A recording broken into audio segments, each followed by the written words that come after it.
number 2. And number 3, this is the tricky part, where they go to get Initi to attract and keep men. It is scary to think what those things do in the long run. For an example, the people who are living to suffer well the good life, and believe you me, it's attainable, whether you work for it or you don't. These young girls who go to Isangoma, and I'm speaking from a place of caring, a place of worry, and a place of speaking to Isangoma, men and female Sangomas. I asked them today, I called a couple of them and I said, guys, what are the real issues when it comes to young people coming to you? And obviously they couldn't give me names, they couldn't give me specifics, but they could give me sort of a light to what could lead to these deaths and many other deaths. The first thing they said is, young people refuse to work. They're lazy, so they want the easy way out. We know that already. A lot of people want the easy way out. So they opt to use traditional medicine to get what they want, which is quite effective to a certain point. This is not still directed to young people. I'll come to the blessers and the older men and the rich people just after. What they ask for is umuti to ukokela indoda, so to attract a man. They get it. After they get it, they use it. After using it a couple of times, it works. And then the sacrifice increases. So from starting at cleansing, they will cleanse Ngenkuku, Mhlope. They will go to the river and cleanse. They will wash away everything that was done. For an example, abortions. They will go on to wash away itunzi. I don't know what they call it in English. Maybe it's like bad aura, bad karma. Once that's done, they will get medicine that will enhance their vaginas, that will enhance sexual appeal, that will enhance their position in society or amongst their friends or work environments. These things are done over time, over a period of 4 to 6 weeks, where they will go to the Sangoma and get this done. Once that is successful and they have attracted or they are within the space they want to be in, they will now go on to the bigger stuff, which is ukutwala. Horwala ka Sesotho. I'm not sure what it's called in English. Moving from slaughtering a sheep or a chicken, they will then ask, how do they keep what they have had or what they asked for? Then the traditional healers will give them options. These options read as follows. Number 1, uzotwala ngenyoka, which is a snake. You will be assigned an animal that you will take care of. This animal, it be a snake there's different kinds of snakes that do different things. And they require different things. For an example, there are the white snakes. Those are your ancestors. They aid as protective mechanisms. And then there's the black snakes. The black snakes are used to lure in people and bring in money. At some point, somebody on Instagram, somebody very famous, very popular, posted a snake in their house. If you Google it, you will find it. It's just that obviously I can't mention names.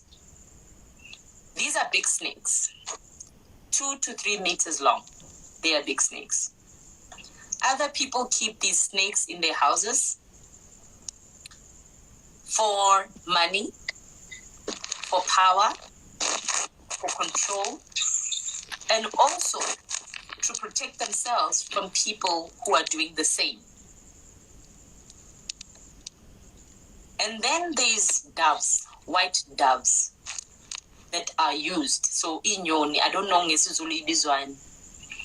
They are the white doves. The white doves are used for cleansing.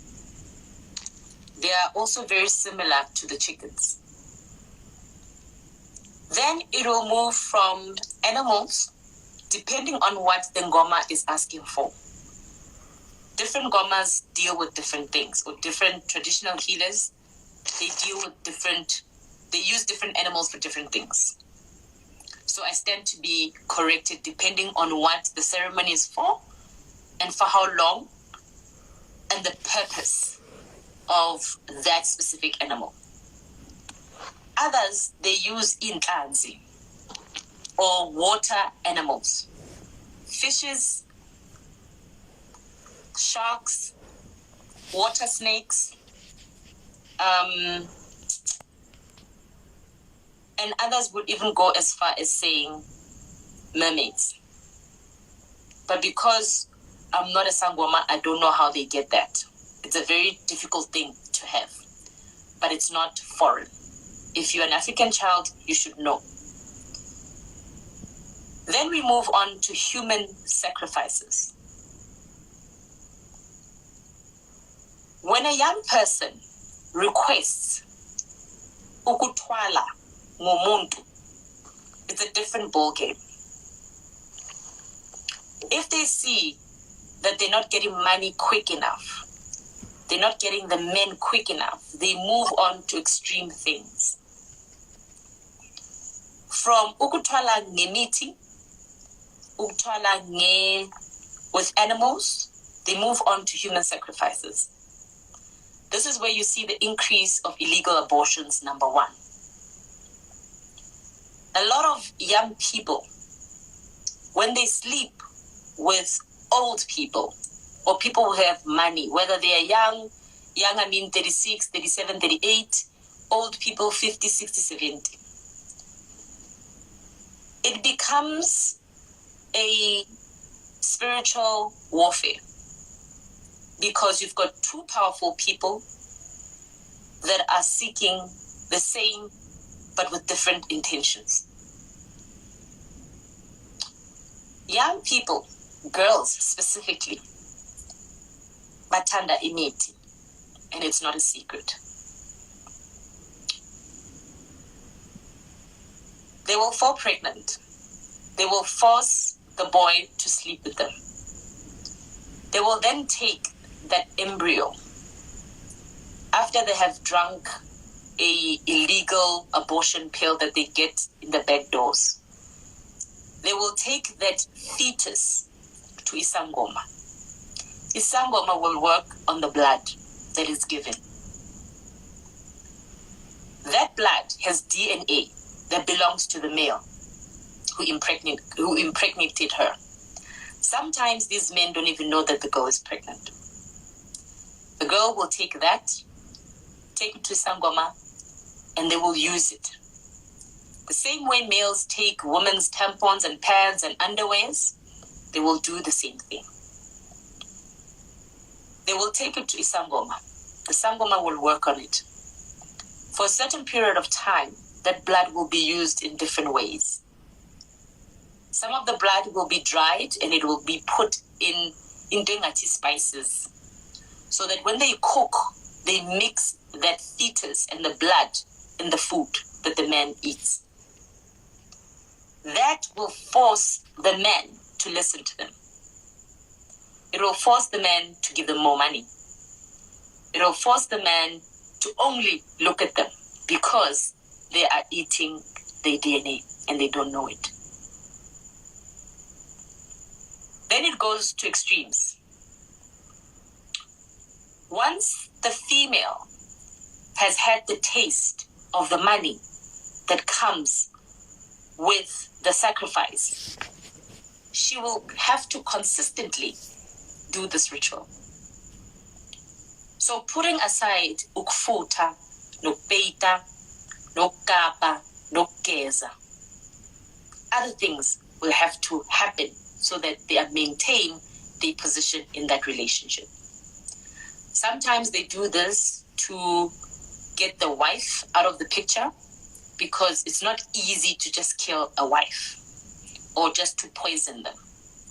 So they will use the blood that they got from the fetus to make sure that this man feels them in their blood and stops feeling the other woman. They will move on to using clothes in the house consistently. Shoes, socks, vests, pajamas, even the sheets that they sleep on, to take to Izangoma to work on them so that they continue to be in that good light. Guys, I see your comments. You're saying I'm reading. Yes, I made notes so that I don't forget. And I made notes because I was reading your DMs, so I wanted to answer everything. So every time I look down, please don't be offended, because I'm trying to remember all the questions that you asked me during the day. So they will use that. But women become scared at some point because the sacrifice becomes too big. This is the reason why a lot of women are drugging their friends. From you realizing that every 3 months, every 6 weeks, mele uyenze something to keep this man. You are then told that your sacrifice that you did 3 months ago is invalid. You need to do something else. Then they go on to drug their friends. They get them raped, and then they steal the blood, and they steal the clothes from that rape incident, and they take it to Isangoma. The Sangoma works on that because it's somebody else's blood. This also happens with situations where when your friend is a virgin and you are trying to get ahead in life, and you wait for a moment where you can drug your friend and use her menstrual blood for a sacrifice. It becomes a bit tricky when you have to cancel what you have done. In the beginning, it's fun because you're getting what you want. And it's true, Izangoma, they do give you what you want. And they can't, most of the time, they can't say no to what you want. It's what you're requesting. So they will grant you what you want. When it starts to putting stuff in people's food, in their drinks, so that you are able to take their belongings to Isangoma, it gets tricky. You can't undo what you have asked for spiritually. This is why when things go wrong, people commit suicide, because they know they can't reverse it. And reversing it requires another blood sacrifice to break down the bond you have created. But now it's becoming a trend because young people suffer well the good life. They are content to do anything, to go to a hotel, to sleep with anybody. They don't care. As long as they get 2,000, 5,000, 10,000, they get a handbag, they go on holiday. And it's sad to see this happening. And it is scary because you don't understand the spiritual implications. Now let's move on to men.